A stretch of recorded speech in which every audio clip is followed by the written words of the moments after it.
trying to eat it. Dug loose. Here's a chance. Shot. Scores!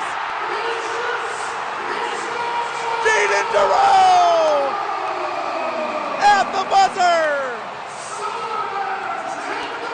Orlando wins 5-4. Welcome back, fans, to the ECHL Insider. I am your host, Garrett Hunter, and what you just saw was the buzzer beater overtime winner for Jaden Deroe and the Orlando Solar Bears in what was an electrifying 3-game series last week between the Everblades and Solar Bears.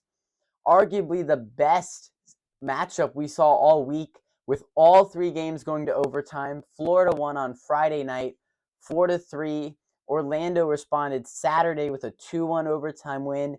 And then on Sunday, despite losing a 2-goal lead, Orlando with the buzzer beater at the end of overtime, winning it 5-4. Just a great pass there, a quick centering pass right into the slot for Jaden Deroe, and he made no mistake about it, putting it behind Cam Johnson to give the Solar Bears the series win and the 5-4 overtime win. Well, on that note, let's get you around the league for some of the best scores from last week. And we will start with the Kansas City Mavericks. Boy, were they impressive last week. A sweep over the Tahoe Night Monsters to take sole possession of the Mountain Division right now.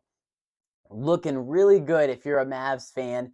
5-game win streak now, and that's not against an easy opponent. 2 wins in a row against Wheeling, and then 3 wins in a row against the Night Monsters. So a really strong performance from the Mavericks. They now head to the Central Division to play a few games this week. So it should be really interesting to see if they can keep the winning streak going. And also, the Toledo Walleye played a thrilling game on Sunday night against the Wheeling Nailers, but the Walleye came out on top of their former division foe with the win 6-3 over the Nailers.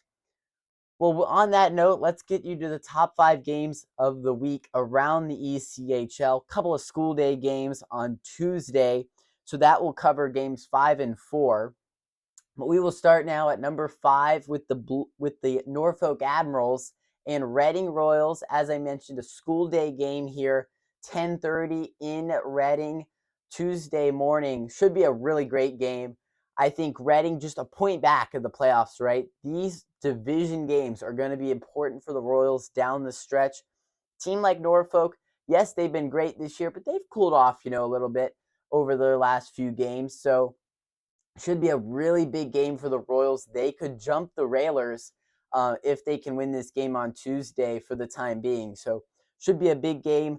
A lot of energy, obviously, with the school day crowd. So it will be interesting to see if the Royals can pull off the upset against Norfolk. And also a school day game, our 4th game of the week, the Bloomington Bison, their first ever game in Jacksonville against the Icemen, 10:30 puck drop Tuesday morning. And it should be a really good game as well. You think about a big arena like that 5-Star Veterans Memorial Arena in Jacksonville, full of kids screaming and ready to go for some hockey. It should be really good. And with Bloomington, you're talking about a big road trip and then a morning puck drop. That can be hard to get up for, get ready for.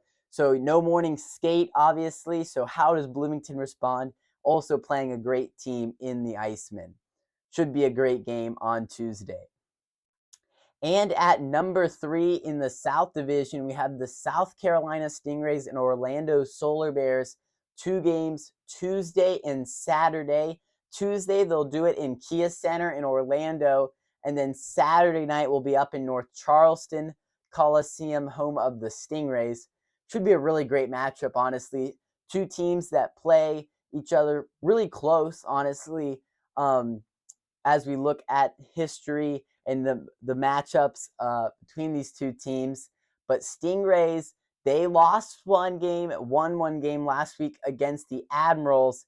How do they respond, right? Like, you want to see this Stingrays team start to stack some wins together if they want to have a shot at even chasing Florida down for that first place in the South Division. So, but it's a really good opponent, obviously. The Solar Bears will have so much momentum on their side. back-to-back overtime wins against their rival, the Everblades. So a lot of momentum on the side of the Solar Bears. Also, they don't have to travel for that Tuesday game. Then they'll get some rest before having to go up to South Carolina on Saturday night. So it should be a really good matchup between the Solar Bears and Stingrays 2 times this week. And at number 2, a matchup that we have seen a lot lately, but it is, again, the Walleye and Comets will do it 2 nights in a row. Friday will be in Fort Wayne. Saturday will be in downtown Toledo. Really excited to see this matchup again. 2 teams that play each other really close, this season. Now, Fort Wayne, they're 11 points back of first place in that Central Division. Toledo, though, continues to impress a lot of people right now. In first place again in the Central Division, and just season after season, the Walleye are at the top of the Central Division, it feels like, making consistent deep runs into the playoffs. But, they want to make sure they stay sharp because this Fort Wayne team is really gritty, really good team. So should be a really good matchup. Back-to-back with travel, who's going to handle that better as well? So it should be really good, especially on Saturday night in that rivalry. And our top game of the week, the Trois-Rivières Lions go south from Canada to a place with a lot warmer weather right now, the Jacksonville Icemen.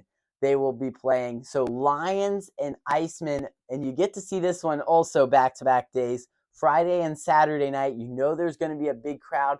Jacksonville sometimes will have about 12,000 on hand for those weekend games. So should be a really great game.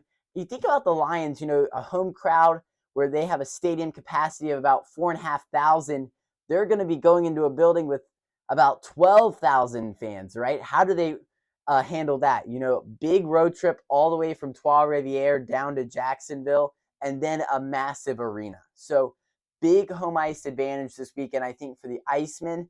And if I had to make a pick on these 2 games, I would go Icemen. But I think it's going to be really close. Trois-Rivières, you can't count them out. They are a really stout team in the ECHL this season. So should be really good between Jacksonville and Trois-Rivières. Now check out our fight of the week. Colton Hargrove and Tyson Feist went at it. That Florida rivalry, Everblades and Solar Bears, definitely got chippy this weekend.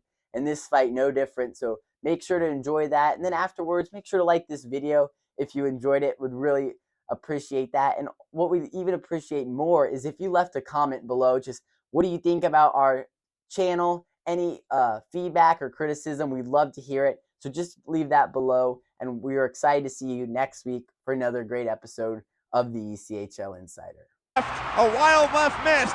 Feist inside rights. 3, 4 of them. Uppercut. Another right by Feist. Another right by Feist. A left by Hargrove. A right by Feist knocks him down. And look.